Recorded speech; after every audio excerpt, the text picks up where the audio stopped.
जय हिंद साथियों, स्वागत है आप सभी लोगों का एक बार फिर से आपके अपने चैनल जनकवि स्टडी हब में। आशा करता हूं कि आप सभी लोग बिल्कुल अच्छे होंगे और बिल्कुल अच्छे से आप लोगों की प्रिपरेशन चल रही होगी।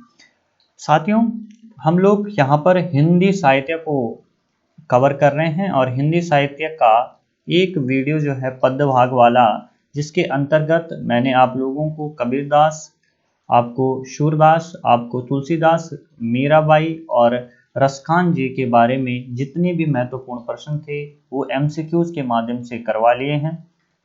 आज के इस लेक्चर में हम लोग आगे उसी क्रम को जारी रखेंगे और आज हम पढ़ेंगे जयशंकर प्रसाद जी के बारे में, हम पढ़ेंगे सूर्यकांत त्रिपाठी निराला जी के बारे में, हम पढ़ेंगे यहाँ पर सुमित्रा नंदन पंत जी के बारे में, फिर माखन लाल चतुर्वेदी के बारे में, फिर गजानंद मुक्तिबोध जी के बारे में, और फिर हम पढ़ेंगे यहाँ पर मंगलेश डबराल जी के बारे में, और आखिरी में जो प्रश्न आपको दिखेंगे जिनसे संबंधित वो है राजेश जोशी जी से संबंधित आप लोगों को आज के लेक्चर में प्रश्न मिलने वाले हैं।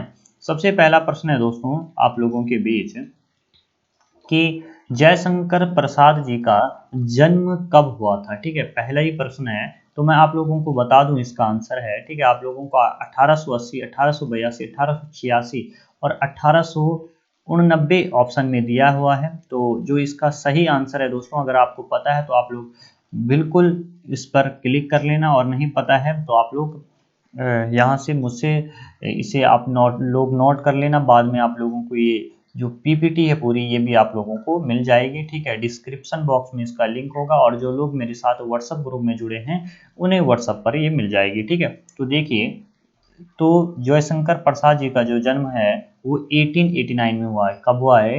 1889 में इनका जन्म हुआ है। क्लियर है? और कौन से स्थान पर हुआ है? इनका जन्म वाराणसी में हुआ था 30 जनवरी 1889 को। ठीक है, 1889 को। क्लियर है? इतनी बात आप लोगों को समझ में आ गई। कब जन्म हुआ था जयशंकर प्रसाद का? तो जा से जयशंकर, जा से जनवरी, और कितनी जनवरी को? 30 जनवरी 1889 को इनका जन्म होता है वाराणसी यूपी के अंदर।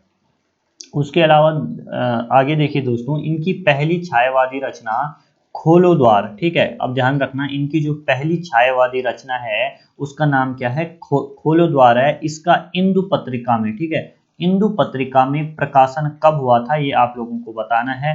1912 में हुआ था कि 1914 में हुआ था कि 1916 में हुआ था कि 1918 में हुआ था? तो आप लोगों को ध्यान रखना है, जो इनकी ये खोलो द्वार रचना है इसका जो प्रकाशन हुआ था इंदु पत्रिका में, ये हुआ था 1914 के अंदर। कब हुआ था? 1914 के अंदर हुआ था। क्लियर हो गई इतनी बात? उसके अलावा देखिए दोस्तों, अगला प्रश्न है, निम्नलिखित में से कौन सी जयशंकर प्रसाद की काव्य रचना नहीं है? ठीक है, कानन कुसुम, ठीक है, बिल्कुल है। महाराणा प्रताप का महत्व, बिल्कुल है। आंसू, बिल्कुल है। लेकिन जो नए पत्ते हैं ये जयशंकर प्रसाद जी की रचना नहीं है, बल्कि किनकी रचना है? सूर्यकांत त्रिपाठी निराला जी की रचना है। क्लियर है? तो आप लोगों को अब यहाँ से आप लोग दो चीजें आपकी कवर हो रही है। एक तो आप लोगों को पता चल गया कि नए पत्ते किसकी रचना है? सूर्यकांत त्रिपाठी निराला जी की रचना है। और दूसरी बात आप लोगों को यहाँ पर मालूम पड़ गई कि कानन कुसुम, महाराणा प्रताप का महत्व और आंसू किनकी रचना है? ये रचना है जयशंकर प्रसाद जी की। ठीक है, तो जयशंकर, कानन कुसुम, महाराणा प्रताप का महत्व और आंसू। ठीक है, तो इतनी बात आप लोग ध्यान रख लोगे। ठीक है, चलिए, निम्नलिखित में से कौन सी जयशंकर प्रसाद की रचना नहीं है? ठीक है, फिर से आ गया वही प्रश्न। झरना है, ठीक है, लहर है, प्रेम पथिक भी है, लेकिन जो चितंबरा है ये जयशंकर प्रसाद जी की रचना नहीं है, बल्कि इनकी रचना है, ये है आपकी सुमित्रा नंदन पंत जी की रचना, जिनके लिए इन्हें पहला ज्ञानपीठ पुरस्कार दिया जाता है 1968 के अंदर। कब दिया जाता है? 1968 के अंदर हिंदी का पहला ज्ञानपीठ पुरस्कार दिया जाता है सुमित्रा नंदन पंत जी को। तो बस इतनी बात आप लोगों को ध्यान रखनी है। तो जयशंकर प्रसाद जी की रचना कौन कौन सी हो गई? एक तो आपकी झरना हो गई, लहर हो गई, प्रेम पथिक हो गई, कानन कुसुम हो गई, महाराणा प्रताप का महत्व हो गया, आंसू हो गए। ठीक है, तो आप लोग ध्यान रखना, कि इतनी चीज़ें आप लोग अगर अच्छे से, ठीक है, अच्छे से आप लोग इन्हें 2-3 बार दोहराओगे तो आप लोगों को ये चीज़ें ध्यान भी हो जाएगी। और अगर आप लोग इनके लिए कुछ निमोनिक बना सकते हो, कुछ ट्रिक बना सकते हो, तो वो भी आप लोग इसके लिए लिए क्या कर सकते हो, बना सकते हो, ठीक है। तो इतनी इतनी बात आप लोगों को ध्यान रखनी है, ठीक है। चलिए अब देखिए ट्रिक किस तरीके से बता सकते हैं। जैसे कुसुम है, ठीक है, कुसुम है, ठीक है, आपने एक नाम पिक कर लिया, कुसुम पिक कर लिया, ठीक है। और कुसुम किनकी बेटी है? जयशंकर प्रसाद जी की बेटी है। किसकी बेटी है? जयशंकर प्रसाद जी की बेटी है, ठीक है। अब जो ये जयशंकर प्रसाद जी की बेटी है, तो ये क्या करती है, ठीक है, तो ये जयशंकर प्रसाद जी की बेटी हैं, तो ये क्या करती है? महाराणा प्रताप, ठीक है, महाराणा प्रताप की जब ये वीरता पूर्वक, ठीक है, वीरता की कहानियां सुनती है, वीर गाथाएं सुनती है, तो इनकी आंखों में क्या आ जाते हैं? आंसू आ जाते हैं, ठीक है। तो आप लोग कैसे ध्यान रख सकते हो, ठीक है, मैं आप लोगों को एक ट्रिक बता रहा हूँ, इससे आप लोग आगे और ट्रिक भी बना लेना, ठीक है। जयशंकर प्रसाद जी की बेटी का नाम क्या है? कुसुम है, ठीक है, क्या है? कुसुम है। और कुसुम किसकी कथाएं पढ़ती है? अब देखो राइटर की बेटी है, तो बिल्कुल ये क्या, इन्हें क्या होगा? पढ़ने का भी शौक होगा, तो ये महाराणा प्रताप के महत्व की कहानियां पढ़ती है, महाराणा प्रताप के बारे में पढ़ती है, और महाराणा प्रताप की कहानियों के सुनकर, ठीक है, इनके क्या आ जाते हैं? आंसू आ जाते हैं, ठीक है। तो इतनी बातें आप लोग ध्यान रखो, 3 रचनाएं आप लोगों को ध्यान रखनी, ठीक है। उसके अलावा आप लोग इसी तरीके से, जैसे झरना है, लहर है, प्रेम पथिक है, ठीक है, तो देखिए इसे आप लोग कैसे ध्यान ध्यान रख सकते हो, ठीक है। जैसे झरना, झरना कैसे ध्यान रखोगे, ठीक है, जयशंकर प्रसाद है, तो जयशंकर प्रसाद कहाँ कहाँ नहाते हैं, ठीक है, नहाते कहाँ हैं? झरनों के नीचे नहाते हैं, ठीक है, झरनों के नीचे नहाते हैं। लहरें, फिर झरने की जो लहरें हैं वो बढ़ती है, ठीक है, और इन झरनों की लहर, ठीक है, इतनी सुंदर रहती है कि इनसे इन्हें क्या हो जाता है? प्रेम हो जाता है। तो इस तरीके से आप कुछ भी बना के आप क्या कर सकते हैं? इन सारी चीजों को याद रखने का एक तरीका ढूंढ सकते हो। क्लियर है? चलिए, निम्नलिखित में से कौन सी जयशंकर प्रसाद जी की रचना नहीं है? ठीक है, चित्रा चित्राधारा है, ठीक है, कामयनी है, ठीक है, और आपकी साध्य कामनी, ठीक है, साध्य कामनी क्या है? साध्य कामनी किसकी रचना है? साध्य कामनी क्या है? साध्य कामनी, तीसरा तीसरा ऑप्शन क्या दे रखा है? दोनों नहीं है, ठीक है, और साध्य कामनी, तो कौन सी नहीं है? साध्य कामनी इनकी रचना नहीं है, बल्कि ये रचना है सूर्यकांत त्रिपाठी निराला जी की। किसकी किसकी रचना है? सूर्यकांत त्रिपाठी निराला जी की रचना है। आई होप आप लोगों को इतनी चीजें अच्छे से समझ में आ गई होगी, ठीक है। तो साध्य कामनी और नए पत्ते किसकी हो गई? यहीं पे आपको याद हो गया, साध्य कामनी नए पत्ते किसकी है? सूर्यकांत त्रिपाठी निराला जी की है। चितंबरा किसकी है? सुमित्रा नंदन पंत जी की है, ठीक है। कानन कुसुम महाराणा प्रताप का महत्व, आंसू, झरना, लहर, प्रेम पथिक, चित्राधारा, ठीक है, कामिनी, ये सब किसकी है? ये सब रचनाएं हैं जयशंकर प्रसाद जी की। अब देखिए दोस्तों, किसे, ठीक है, किस रचना को, कामयानी को, ठीक है, दिखे ना, कामिनी को हिंदी का ताजमहल, ठीक है, कामिनी को हिंदी का ताजमहल किस कवि ने कहा है? ठीक है, ये पूछा जाता है। तो कामयानी रचना तो है किसकी? जयशंकर प्रसाद की, ठीक है, लेकिन जो इसे हिंदी का ताजमहल कहा है, वो कहा है सुमित्रा नंदन पंत जी ने। किसने कहा है? सुमित्रा नंदन पंत जी ने इसे हिंदी का ताजमहल कहा है। ये बात आप लोगों ने ध्यान रखनी है, ठीक है, हिंदी का ताजमहल। अब देखिए, खुद तो जयशंकर जी प्रसाद जी कहेंगे नहीं, ठीक है, किसी कोई और ही कहेगा, तो वो कौन है? ठीक है, सुमित्रा नंदन पंत जी ने कहा है। ये बात आप लोगों को ध्यान रखनी है। चलिए दोस्तों, ठीक है, जयशंकर प्रसाद जी का कौन सा उपन्यास ग्राम ग्राम जीवन पर आधारित है? ठीक है, यानी कि गांव के जीवन पर कौन सा उपन्यास जो है जयशंकर प्रसाद जी का आधारित है? तो आपको ध्यान रखना है, वो आपका कंकाल है, कि तितली है, कि इरावती है, कि इनमें से कोई नहीं है। तो 3 उपन्यास है जयशंकर प्रसाद जी के, कंकाल, तितली और इरावती। तो जो तितली है दोस्तों, ठीक है, तितली जो है वो किस पर आधारित है? किस पर आधारित उपन्यास है? ग्राम्य जीवन पर आधारित उपन्यास है, ठीक है। इतनी इतनी बात आप लोगों को ध्यान रखनी है, ठीक है। तो इनकी उसका अलावा एक प्रश्न भी पूछा जाता है दोस्तों, कि जो जयशंकर प्रसाद जी है, इनकी पहली कविता का नाम क्या था? तो इनकी पहली कविता का नाम था दोस्तों ग्राम, ठीक है, क्या था? ग्राम। और जो 1912 में, ठीक है, जो कब 1912 में प्रकाशित होती है, कब, कहाँ पर, ठीक है, इंदु में। ठीक है, आपसे पूछा जाएगा कि जो जयशंकर प्रसाद जी है उनकी पहली कविता क्या है, का नाम क्या है, तो ग्राम है, और ये इंदु में कब प्रकाशित होती है, तो ये प्रकाशित होती है आपका 1912 में। क्लियर है। चलिए अब आगे देखिए दोस्तों, आगे प्रश्न है आप लोगों के पास। ठीक है, अब देखिए ग्राम हो गया, ठीक है, आकाशदीप हो गया, छाया हो गई, प्रतिध्वनि हो गया, इंद्रजाल हो गई, ठीक है, ठीक है, आंधी हो गई, जय, ये सारी, ठीक है, कौन सा, ग्राम, आकाशदीप, छाया, प्रतिध्वनि, ठीक है, इंद्रजाल, आंधी, जय शंकर प्रसाद की किस प्रकार की विधा है, मतलब किस प्रकार की ये रचनाएं हैं। तो आप लोगों को ध्यान रखना है, ये काव्य रचना है कि उपन्यास है कि नाटक है कि व्यंग्य है।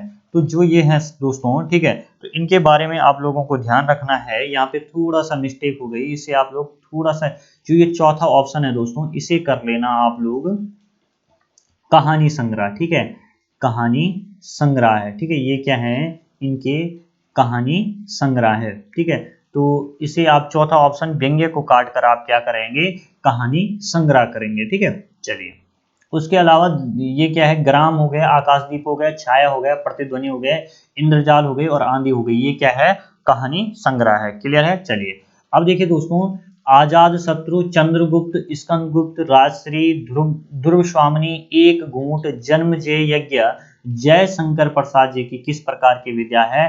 तो आप लोगों को ध्यान रखना है, ये क्या है, नाटक है। क्या है, नाटक है, जो किसके द्वारा लिखे गए हैं, ये लिखे गए हैं आपके जयशंकर प्रसाद जी के। ठीक है, अब यार एक बात मेरे को समझ में नहीं आती है कि जब भी वीडियो बनाने बैठो तो नाक पे खुजली होने लग जाती है। ठीक है, पता नहीं क्या है।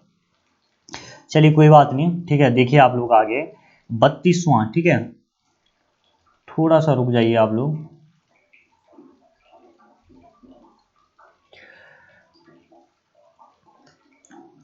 देखिए दोस्तों, अगला प्रश्न देखिए, सूर्यकांत त्रिपाठी ने किस पत्रिका का संपादन किया। ठीक है, तो आपको ध्यान रखना है कि इन्होंने समन्वय का किया कि मतवाला का किया कि दोनों का किया कि किसी का नहीं किया। ठीक है, तो ध्यान रखना है इनके बारे में कि इनके द्वारा, ठीक है, ऑप्शन नंबर 3 सही होगा, इनके द्वारा समन्वय का भी संपादन किया गया और मतवाला का भी संपादन किया गया है। ठीक है, अनामिका, परिमल, तुलसीदास, अणिमा, कुकुरमत्ता, बेला, नए पत्ते, अर्चना, आराधन्य काव्य, ठीक है, गीता कुंज, साध्य कामनी, सूर्यकांत त्रिपाठी निराला की किस प्रकार की विधा है। ठीक है, किस प्रकार की रचना है, तो आप लोगों को ध्यान रखना है कि किस प्रकार की रचना है। ये सारे के सारे इनके क्या है, काव्य संग्रह है। ठीक है, क्या है, काव्य संग्रह है।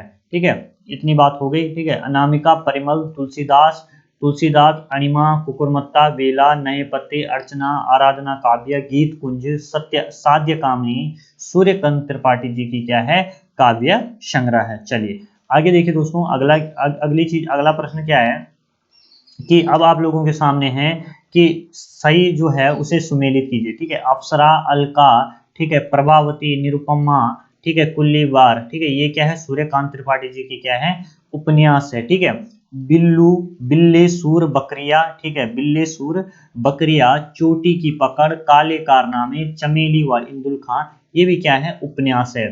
लीली, सखी, सुकुल की बीवी, देवी, ये क्या है, सूर्यकांत त्रिपाठी निराला के, ये हैं उनके, क्या हैं, ये है उनके कहानी संग्रह। ठीक है, तो इसका मतलब क्या हुआ कि जो ये चारों ऑप्शन, जो ये तीनों ऑप्शन हैं, ये सभी क्या हैं, सुमेलित हैं। चलिए अब आगे देखिए दोस्तों, अब हमने पढ़ना है यहाँ पर सुमित्रा नंदन पंत जी के बारे में। तो आपसे पहला प्रश्न पूछा गया है इनके जन्म से संबंधित। ठीक है, जन्म से संबंधित क्या पूछा गया है कि सुमित्रा नंदन पंत जी का जन्म कब हुआ था। तो इनका जन्म हुआ था दोस्तों 20 मई 1900 को। ठीक है, कब हुआ था, 20 मई 1900 को इनका जन्म हुआ था। ठीक है, और अल्मोड़ा में एक जगह पड़ती है कोसानी। ठीक है, अल्मोड़ा में एक जगह पड़ती है कोसानी, वहां पर उनका क्या हुआ था, जन्म हुआ था। चलिए अब देखिए दोस्तों, 33 अगला प्रश्न है दोस्तों। ठीक है, थोड़ा ये आप लोग देख लेना जरा सा। ठीक है, कि कोसानी अल्मोड़ा में है कि बागेश्वर में। ठीक है, कमेंट बॉक्स में मुझे जरूर बताना, थोड़ा सा मुझे यहाँ पर अभी कंफ्यूजन क्रिएट हो गया है। ठीक है, तो आप लोग देख लेना थोड़ा सा कि कोसानी में इनका जन्म हुआ था, तो कोसानी अल्मोड़ा में है कि आपका बागेश्वर में, थोड़ा सा मुझे यहाँ पर कंफ्यूजन है, तो मैं भी देख लूंगा, आप लोग भी थोड़ा सा देख लेना इसको। ठीक है, सुमित्रा नंदन पंत ने रूपाए नामक, ठीक है, कौन सी पत्रिका, रूपाए नामक पत्रिका का संपादन कब किया था? ठीक है, यहाँ पे थोड़ा सा मिस्टेक है, कब किया था, तो आपको ध्यान रखना है दोस्तों 1938 में। ठीक है, कब किया था? 1938 में इनके द्वारा क्या किया जाता है, रूपाए नामक पत्रिका का क्या किया जाता है, संपादन किया जाता है। वीणा, ग्रंथि पल्लव, गुंजन, युगांत, युगवाणी, ग्राम्य, स्वर्णधुली, स्वर्ण किरण, उत्तरा, कला व बूढ़ा चांद व चितंबरा किसकी रचनाएं हैं? ठीक है, पंत की है कि निराला की है कि मंगलेश डबराल की है कि राजेश जोशी की? तो ये सारी जो रचनाएं हैं दोस्तों, ये सुमित्रा नंदन पंत जी की है। हिंदी का पहला ज्ञानपीठ पुरस्कार चितंबरा के लिए किस साल पंत जी को दिया गया है? तो हिंदी का पहला ज्ञानपीठ पुरस्कार इनको दिया जाता है 1968 में। क्लियर है? चलिए, किस साल सुमित्रा नंदन पंत को पद्म भूषण से सम्मानित किया गया? तो आपको ध्यान रखना है 1961 में इनको पद्म भूषण से सम्मानित किया जाता है। माखनलाल चतुर्वेदी ने किस पत्रिका का संपादन किया? ठीक है, तो ध्यान रखना आप लोगों ने कि इन्होंने किसका किया, करमवीर का किया कि प्रताप का किया कि प्रभा का किया? ठीक है, तो आप लोगों को ध्यान रखना है कि इनके द्वारा, ठीक है, इनके द्वारा करमवीर, यहाँ पे एक ऑप्शन होना था, ठीक है, थोड़ा सा देख लेना आप लोग, आज पता नहीं क्या हो गया था। ठीक है, करमवीर हो गया, ठीक है, प्रताप हो गया और प्रभा। ठीक है, तो यहाँ पे इनको ध्यान रखना आप लोग, इन तीनों का, ठीक है, तीनों का, यहाँ पे तीनों कर लेना आप लोग। ठीक है, तो ऑप्शन क्या हो जाएगा सही, तीनों। ठीक है, करमवीर का भी इनके द्वारा ये प्रकाशन किया गया, संपादन किया गया, प्रताप का भी और प्रभा का भी। ठीक है, किस कवि को भारतीय आत्मा के नाम से भी जाना जाता है? ठीक है, आपसे पूछा जाएगा किस कवि को भारतीय आत्मा के नाम से भी जाना जाता है, तो आपका ऑप्शन क्या है आप लोगों के सामने, माखनलाल चतुर्वेदी है, ठीक है, और दूसरा ऑप्शन है आपका गजानन मुक्तिबोध का, तीसरा है मंगलेश डबराल, चौथा है राजेश जोशी। तो आप लोग क्या ध्यान रखेंगे, माखनलाल चतुर्वेदी को भारतीय आत्मा के नाम से भी जाना जाता है। किस रचना के लिए माखनलाल चतुर्वेदी को पहला साहित्य अकादमी पुरस्कार दिया जाता है? ये बहुत इंपॉर्टेंट क्वेश्चन है भाई। ठीक है, तो हिम तरंगणी के लिए, किसके लिए, हिम तरंगणी के लिए। क्लियर है?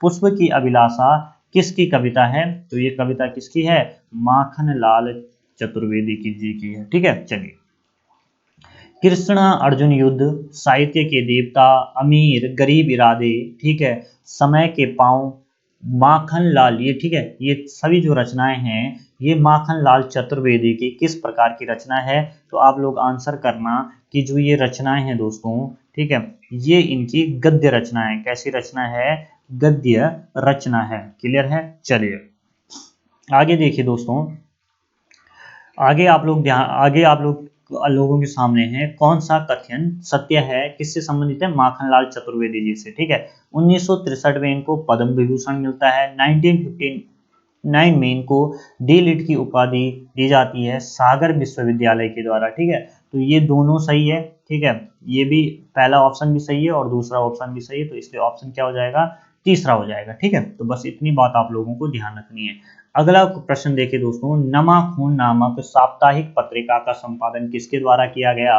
तो इस पत्रिका का संपादन जो है दोस्तों वो गजानन मुक्ति बोध के द्वारा किया गया। पूरा नाम क्या बोल सकते हैं, गजानन माधव मुक्ति बोध है इसका। ठीक है, चलिए, निम्नलिखित में से कौन सी गजानन माधव मुक्ति बोध की आलोचना कृति नहीं है? ठीक है, कामयानी एक पुनर्विचार बिल्कुल है, एक साहित्यिक डायरी बिल्कुल है, सहज स्वीकार है, लेकिन जो विपात्र है, ठीक है, विपात्र इनकी क्या नहीं है, विपात्र इनकी क्या नहीं है दोस्तों, एक आलोचना कृति नहीं है, बल्कि इनका क्या है, काव्य संग्रह है। चांद का मुंह टेढ़ा, भूरी भूरी खाक धूल, ठीक है, नए साहित्य का सौंदर्य शास्त्र, काठ का सपना, नई कविता का आत्मसंघर्ष, समीक्षा की समस्याएं, ये सभी गजानन माधव मुक्तिबोध के किस प्रकार की रचना है? अगर आपसे पूछा जाता है तो ये है, जो ये जितनी भी रचनाएं हैं ये गजानन मुक्तिबोध की क्या है, काव्य रचनाएं हैं। ठीक है, काव्य इनका ये संग्रह है। अगला प्रश्न देखिए दोस्तों, मंगलेश डबराल जी का जन्म कब हुआ था? ठीक है, तो आपसे ये प्रश्न पूछा जाता है, तो आपको ध्यान रखना है इनका जन्म हुआ था 16 मई 1948 को। और किस स्थान पर हुआ था? ये हुआ था टिहरी गांव में। कहाँ पर हुआ था? टिहरी गांव में। टिहरी टिहरी में पड़ता है एक गांव जिसका नाम है काफल पानी गांव। ठीक है, टिहरी जिला है और काफल पानी गांव में इनका जन्म हुआ था। ये पूछा जा सकता है, इसलिए मैंने बता दिया। ठीक है, चलिए अगला प्रश्न देखिए दोस्तों। साहित्य अकादमी पुरस्कार 2000